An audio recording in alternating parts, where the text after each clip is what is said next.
Javon here? Okay. Sean Mayo?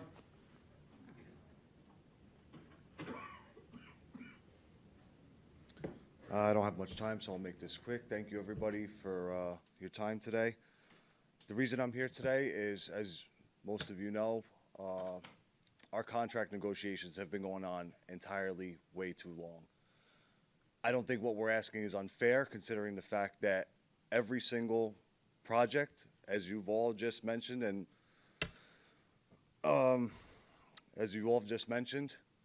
have been achieved. We've gotten zero credit for. We may get a letter here and there that says thank you, but actions speak louder than words. I have a family. My family is everything to me. And I take this personally because when you are being this way towards us, you are affecting our families. Everybody keeps saying that we should accept what the Port Authority accepted. For years we've been told, your path, you're not Port Authority. When we're here on snow duty, Port Authority gets paid for 24 hours, they're on 12, off for 12, and put in a hotel room. You know where we are? In a 10 by 15 bungalow, in a chair. During Superstorm Sandy, 3 weeks I was here without my family. What did we get? Nothing. We're being offered zeros for 2012 because that was the Sandy year. Overtime caps. I don't enjoy spending my weekends here every single weekend. I would rather be home with my family. But because I'm a good employee and I stay here to get these jobs done, now you guys want overtime caps too. I say this because I started here 14 years ago. I was young. I saw a great opportunity here. This company was very good to me. I had 2 daughters, both born with heart murmurs. Every parent, I'm sure there's a lot of parents in here, that's the worst nightmare, to have a child born and have something wrong with them. And I was very grateful for this job because of the health care that I had. My daughters were both very well taken care of, and they today have no problems. I don't understand. You should feel very good about the fact that you helped not only myself, but many other employees. Wives that have had cancer, kids that have had cancer, have gotten the best treatment possible. I don't understand why you would want to take that away from us. We work in horrible conditions. A lot of people would go down there and would be sick to even look at where we work. But we do it. That's our job. And we do it very well. We keep this system running all the time. If there's any problems, we take care of it right then and there. I don't think that we're asking too much for you to just negotiate a fair contract for us. Thank you guys for your time. Thank you. Ladies and gentlemen. Robert Elijah? Robert Elijah? You know what? Thanks, Sean, because I can't do nothing but piggyback off of what he just said. We don't want to fight. We don't want to fight. I got a sign here. It says, dedicated employees deserve a fair contract. I want to show you some a little bit of dedication. When I first came here, I'm 60 years old. I got 12 grandkids, and you know who Santa Claus is. When I first came here, when the World Trade Center fell down, we were first responders with the PATH police and the New York Fire Department. First responders down there.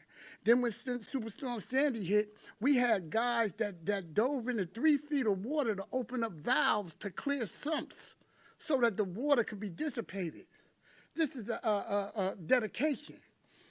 Anytime there was anything that affected the railroad, we were there and we conquered. PATH train is probably #1 in the area of being on time. They're probably #1 in the area of not having any derailments or cancellations. That's the PATH train. That's why the ridership is up so strong. It's because of us. We the little guys. We the guys that's on the bottom. We on the ground. We make sure the trains keep running. Without us, what's going to happen? What's going to happen? The contracts that you have set in front of our faces is garbage, and Stevie Wonder could see that. All we asking for is fairness. That's it, just fairness. We don't want to fight. We just want fairness. In the medical, we work in tunnels. A lot of railroads don't have tunnels. We work in the tunnels. We have chromium in those tunnels, steel dust, asbestos, and we're under the auspiceness of all of those conditions. We just lost 17 guys. Last week? 17 guys. They had a tunnel fire. And when you have a tunnel fire, the whole tunnel goes up and it ain't nothing but smoke. We lost 17 guys. 17 guys is out just because of that. And you want to diminish our medical? You got to be kidding me. On one hand, you're offering us a 2% raise.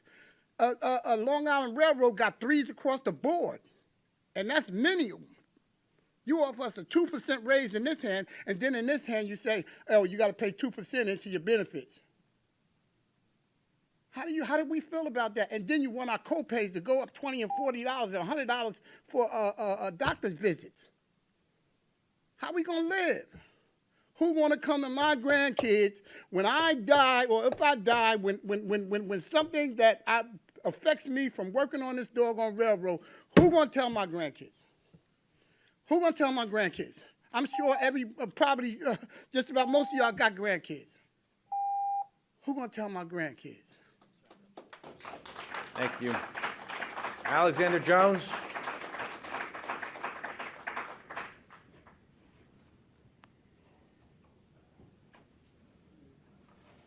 Good afternoon. I'm here to talk about past workers.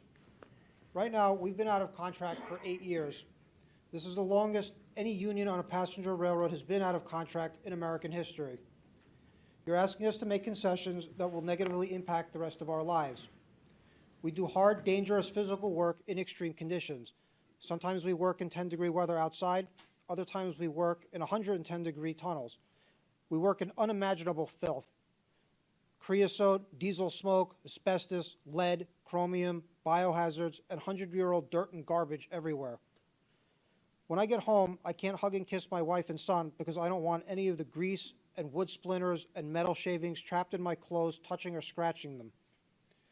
The effects of the metal dust, the fumes, and the asbestos can take 30 years to show up.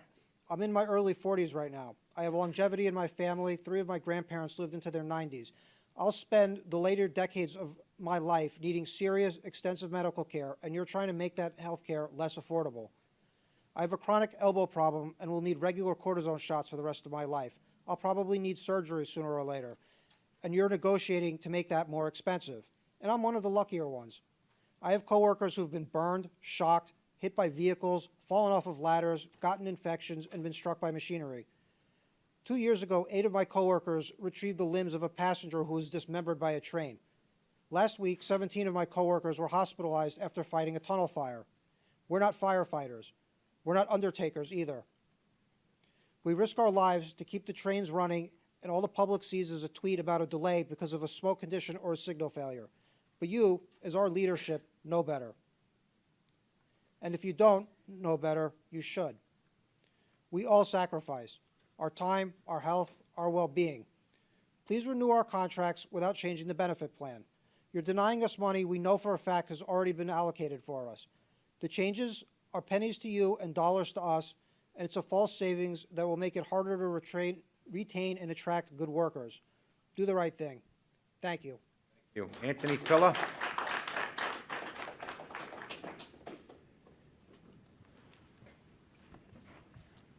Director Cotton, Chairman O'Toole, board members and guests. I'm Anthony Pilla. I represent the BLE 497 train engineers at PATH. Director Cotton, in the past 2 board meetings, I have listened to you speak with great pride about the relationship the Port Authority is building with the MWBE, the Minority Women's Business Enterprises. Giving women an opportunity to become successful is extremely helpful and important to our communities. Congratulations on your accomplishments. I would like to tell you about the women I represent. We currently have close to 40 women on the engineers roster. Over 36 of them are minority women. They are responsible, reliable, certified, FRA licensed engineers. These women work hard and take pride in their skilled craft, moving our increased amount of passengers back and forth through the tunnels safely every day, and they deserve the same respect that the Port Authority is giving the MWBE community. They deserve proper raises for the past 9 years that are in line with the increased cost of living expenses during that period. The pension contributions need to be adjusted so the fund can last and give them security in their future retirement that we all deserve for the commitment we give at PATH. The whole health care contribution issue needs to be re-examined to where the carrier says the plan has not changed, but it has, due to the proposed quadruple increase to doctor visits and prescription plan, making it unaffordable for the members. Board members, we have 177 engineers on our roster. The women and the rest of our members deserve a fair contract. You have the authority to make it happen. Please use the same energy and assistance that you are currently applying to the MWBE, the Minority Women Business-Owned Enterprises, to the skilled FRA certified licensed engineers that work here at PATH, safely moving our passengers back and forth from New York to New Jersey. Thank you, and may you take my words into consideration and give the commitment to union employees, engineers I represent to a fair contract. I sit here and every meeting, and I see the great things you're doing, and I just do not understand why, when it comes to union personnel on this property, especially at PATH, with what we've gone through in the last 20 years, I don't understand why these contract negotiations have to become disrespectful. Like these gentlemen had just said, they don't want to fight. We don't want to fight. We love our jobs. Got my button to show you that. We love our jobs. We love the company. We would just like to be treated fairly. You guys have the power to direct your chief negotiator to do that. I'd appreciate it if you would. Thank you for allowing me to speak. You guys have a nice holiday. Thank you. Arthur Blakely. Director Cotton, Chairman O'Toole, distinguished members of the board, my name is Art Blakely III. I'm the Vice Chairman of BLET Local 497, and I have 15 years at PATH. I think one of the biggest things in this round of negotiations that constantly gets overlooked up until my constituents over here brought it up this afternoon is the fact that we work on a railroad that falls under the auspices, the rules, and the policies of the FRA. This matters because if you're going to draw a comparison between an engineer or a dispatcher or power railman or a car inspector, I think that we should be compared to those occupations on other railroads too. Metro North, Long Island, any railroad in the region. I don't want to take away from anything that the other Port Authority crafts do. I know they sign in just like we do. They have jobs that we can't do. They give it everything they've got. I'm not questioning anybody's dedication or their skill level or anything like that. But I bet that a lot of the guys who work down at the GWB have probably never crawled under a train to extinguish a burning air compressor. I'm pretty sure that nobody at the Holland Tunnel has probably walked a mile underground to get to a disabled train that's full of passengers on the PM rush to get it out of there. I'm pretty sure that the vast majority of people have never stood in 2 feet of snow with a blowtorch on their back, melting snow and frozen switches just so they can get Harrison Yard moving so they get the service in the morning. But don't take my word for it. I mean, it's nice that I'm saying all these things, but all you have to do is look back to Presidential Emergency Board 244, written back in 2013, regarding the contract disputes between Long Island Railroad and its various unions. I quote, "The record contains no evidence of any historical linkage between wage and benefit adjustments or the absolute levels of pay and benefits granted to New York State employees, on the one hand, and those represented by the organizations at the carrier on the other." They went to another PEB because they couldn't get it together 5 months later. And it stated, state employee agreements have virtually never constituted valid comparator or patterns for commuter railroads. The labor market, skills, history, and operations are completely different. Same thing for New Jersey Transit. So it was in the past, so it shall be now for the BLE, IBEW, ARASA, ATDA. Kindly remind Gary DeLaverson to stop ignoring the past precedent in our region and our industry. Please tell him to remember that he was front and center for both of those negotiations between New Jersey Transit and Long Island Railroad, and he should be able to quote these PBs chapter and verse. The PATH Labor Coalition unions are railroad unions, and they should be bargained with as such. Thank you. Thank you. Brianna Bartholomew. Unfortunately, Kiana couldn't be here. Her son became ill this morning, and she had to stay home and take care of him, being a single mother, as I explained Okay, last month. Ricardo Bowen? Sure. Ricardo? He's declined to speak at this time. He recently had a death in the family. So. Thomas Degnan?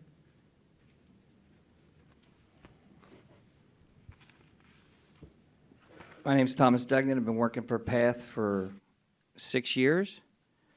I am the alternate treasurer secretary for BLET 497. Let me first start off by saying that I was very grateful I got this job. My father-in-law has worked for Port Authority for 35 years. And when I met his daughter, he was trying to get me to come here. But I worked at a newspaper at the time, back in the early 2000s. But as you can tell now, newspapers are going out of business. So as the jobs waned away, I finally came down here and I started applying. Took me 4.5 years to get here. But I came here for the benefits. And now you're trying to take those away. And I'm not take them away, but you're trying to reduce them. And when I first started the newspaper in 1994, we had excellent benefits like we have here, like I have here today. And by the time I left in 2009, we had changed plans 3 times. I went from paying $5 and $10 to $250 a week. My first kid cost about $150 to have. My last kid cost over $5,000 at the same company. We changed plans multiple times. It's horrible, and that's what I've been telling people here since I've been coming, since I joined BLE, that this is what's going to happen here. It's going to change, and it's going to get worse and worse and worse. Somebody like me who does preventive care, you're going to take what cost me in 2019, what you're proposing, what it would cost me in 2019 is about $1,400. What you're proposing in the contract will cost me over $8,800 in 2021 for the same services, because I do preventive and some of my stuff is out of network. You're going from 1,000 to 3,000, 20 to 25%. You know, it's unaffordable for me. So the raise would be squashed. But that's why I came here for the benefits, and I want to leave with a pension. I want to leave with my medical, and I can't do 20 years because I started here late. So somebody else asked me to read this. I think I have enough time to read it. Board of Directors, I was wondering what to say to the Board of Directors when Channel 7 Eyewitness News reports that hero, veteran Port Authority police officer Victor Talamini, who once risked his life to stop terrorist bombing by tackling the suspect. Now he needs help fighting an insurance company, United Healthcare, to get a new wheelchair for his permanently disabled daughter. He already pays a percentage for his health care and gets treated like this shameful. PATH Union Railroad workers have given their all to PATH through 9/11, Hurricane Sandy, winter blizzards, automatic train project, rebuilding the World Trade Center, bomb-proofing, rail tunnels on the Hudson River, and we are left 9 years without a raise. The fact is that Port Authority would rather pay an outside labor lawyer, Mr. Delvison, $25,000 monthly retainer to corrupt, impede, and stale the collective bargaining process. Thank you for your time. Happy holidays. Thank you. Mr. Weissman?